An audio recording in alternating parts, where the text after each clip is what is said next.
Well, folks, it looks like the U.S. is getting ready to send even more troops to Israel. Also, I don't know if you all remember, but I think it was maybe even over a week ago at this point, I reported to you all that they were going to send over 2,000 Marines. Well, the Pentagon finally confirmed today that they are indeed doing that as well. So we're sending even more forces, possibly even more ships, and more military equipment, more missile defense systems all throughout the Middle East. I'm going to go ahead and hop into this article so we can have a better understanding of what's happening here. A U.S. Marine Rapid Response Force is headed to the waters off the coast of Israel, and the Pentagon is preparing American troops for a potential deployment to the country, escalating the U.S. show of force in the region as it works to prevent the conflict between Israel and Hamas from widening any further. Two defense officials familiar with the planning said the Rapid Response Force, consisting of 2,000 Marines and sailors, is being sent. It will join a growing number of U.S. warships and forces converging on Israel as the U.S. seeks to send a message of deterrence to Iran and the Lebanese militant group Hezbollah. On Sunday evening, U.S. Secretary of Defense Lloyd Austin ordered that roughly 2,000 troops prepare for a potential deployment to Israel to help with tasks like medical and logistical support, multiple defense officials said. But there are preparations underway for a range of contingencies should things devolve even further.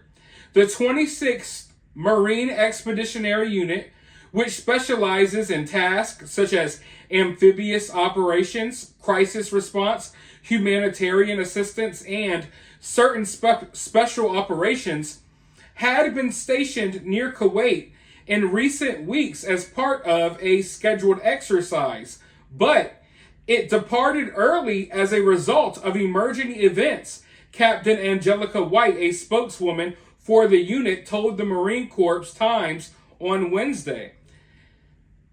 Officials would not specify where exactly the Marine unit will now go, other than to say it is headed towards Israel. One official said it will head for the southern coast of Israel, which would put U.S. forces near the country's two coastlines. The unit is on board the USS Patton, an amphibious assault ship which is currently in the Gulf of Oman, officials said. The USS Carter Hall, a dock landing ship that is operating with the USS Patton, is also now sailing towards Israel. So once again, we get this announcement of more troops being sent to Israel. And once again, they're saying, oh, don't worry. We're going there for medical purposes. We're going there to help with humanitarian aid. I mean, let's just be real, folks. I'm so tired of them sugarcoating things. Now we got U.S. forces on both coasts, on both sides of Israel. We're dropping U.S. soldiers off in Israel. I mean, I don't know what else to call it, but they're going to word things. They're going to continue to word things in a way to make it sound better than what it really is, folks. We've been talking about this for not a month yet, but going on a month almost. It's been weeks, folks. We know how quickly this situation has evolved. We went from them saying, oh, don't worry, we're not going to get involved in this. No U.S. soldiers will be sent. And now this is the third or fourth time that I've reported to you all that we're sending more troops. And now other countries over in the Middle East are basically begging the U.S. for certain military equipment because now they're dealing with all types of chaos spilling over into their streets because of what's going on with Israel and Gaza. There's people protesting, getting violent throughout these Middle Eastern countries, and they're really upset at their governments because they're basically demanding for their governments to go to war with Israel. So there's a lot of stuff going on, and hell, just earlier today, Jordan requested a U.S. Patriot defense system from America, claiming that they need to bolster their defense capabilities due to all of the instability in the region. Now, if Jordan's going to ask that, other countries are going to ask that, and America is going to be happy to go along with it. Sure, we'll give you some U.S. military equipment. Are you sure you don't want us to send some soldiers to maybe, establish a little base there? Maybe, we could set up a little base in your country. So this whole situation, it's getting crazy. And I feel like people are kind of all waiting around for something to happen. But right now, we're in this period of just watching all of these militaries get in position. We're watching all of these missile defense systems get spread throughout the region. And I feel like we're watching this happen not necessarily for what I would call defense purposes. We're setting this up because we know that there's going to be some crazy responses to whatever's going to happen moving forward. So we're going ahead and getting all of these missile defense systems ready before we really start, striking Iran and these Iranian proxies or what have you. I'm telling you right now, it's too late. The cat's already out of the bag.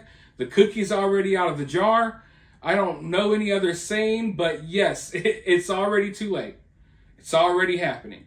There's no turning back now. The ships have been sunk. The troops are on the way. The fighting's already started. I wish that there was a route that I could see. I wish there was a path to peace that I could see on the horizon, but I don't see it. I'm just being honest with you all.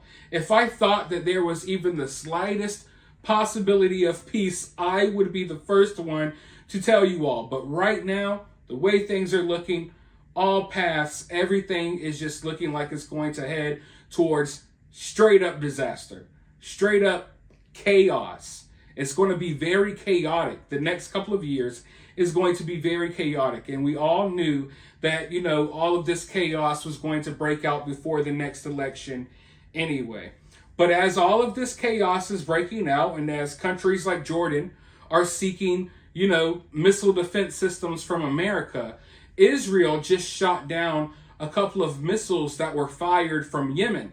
And there's rumors spreading right now that these may have been ballistic missiles, which is, a whole nother level of missile compared to what Israel's been dealing with.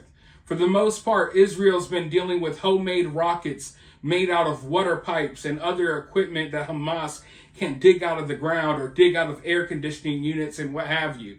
They're really dealing with these homemade low-level rockets, and they're even able to do damage. But if this is a ballistic missile, which I don't know for sure, there is a lot of discussion around the fact that it may be. Like, this is taking things up a notch. And the response to it is going to be pretty crazy. I can tell you that right now.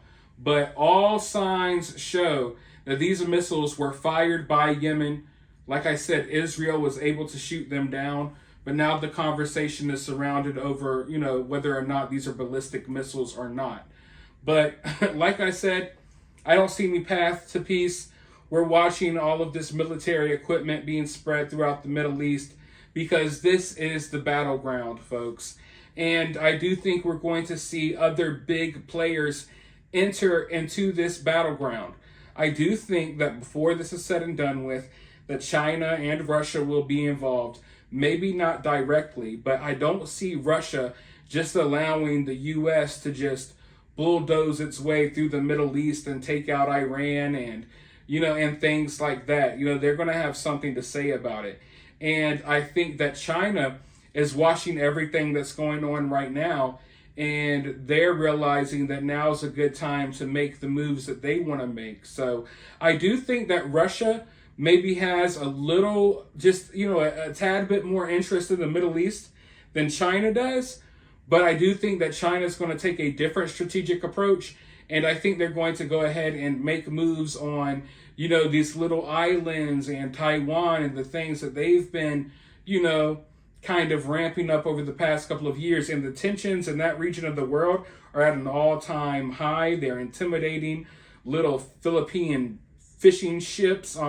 There's a lot of stuff going on in that region as well that I don't get a chance to report on, but maybe I'll talk more about it in a future video. For now though, let me know your thoughts down below. If you're feeling generous, you could drop a super thanks, or you can support my channel for free by sharing this video, liking this video, subscribing, ringing that notification bell, and as always, I'll talk to you all soon in the next video.